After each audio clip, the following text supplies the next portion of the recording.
नोटा उधळणाऱ्या नगराध्यक्षावर गुन्हा नोंदवण्यात आलाय। नवनिर्वाचित काँग्रेस नगराध्यक्षाला नोटा उधळणं चांगलंच भोगलंय। 8 दिवसांनंतर नगराध्यक्षावर गुन्ह्याची नोंद झाली। समाज माध्यमांवर हा व्हिडिओ व्हायरल झाला होता। नगर परिषद सार्वत्रिक निवडणूक 2025 ची मतमोजणी झाल्यानंतर विजय उत्सव साजरा करताना नगराध्यक्षपदाच्या विजयी उमेदवारानं नोटा उधळल्या होत्या। त्यांच्या कृत्याचा व्हिडिओ सोशल मीडियावर मोठ्या प्रमाणात व्हायरल झाला। ही घटना आदर्श आचारसंहितेचा भंग करणारी असल्यानं मलकापूर शहर पोलिसात याविरोधात गुन्हा नोंदवण्यात आला आहे। शपथग्रहण कार्यक्रमाच्या पूर्वसंध्येला गुन्हा दाखल झाल्यामुळे चांगलीच खळबळ उडाली आहे।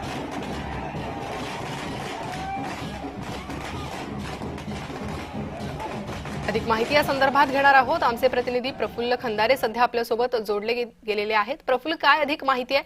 नोटा उधळणाऱ्या या नगराध्यक्षावर गुन्हा नोंदवण्यात आलाय।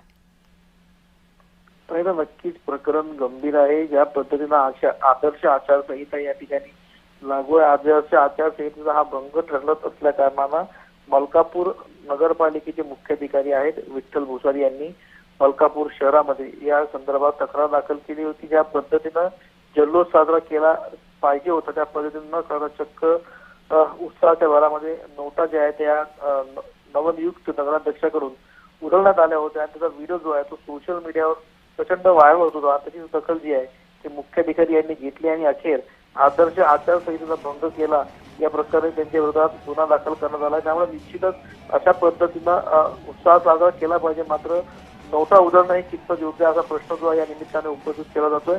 त्यामुळे मलकापूर शहरासह संपूर्ण जिल्हाभरामध्ये गुन्हा दाखल झाल्यानंतर चर्चेचा विषय ठरतोय। प्रणिता जी, प्रफुल्ल, शपथग्रहण होण्याच्या एक दिवस आधीच त्यांच्यावर हा गुन्हा दाखल झालेला आहे, त्यामुळे या प्रक्रियेवरही कसा परिणाम या गुन्ह्याचा होऊ शकतो?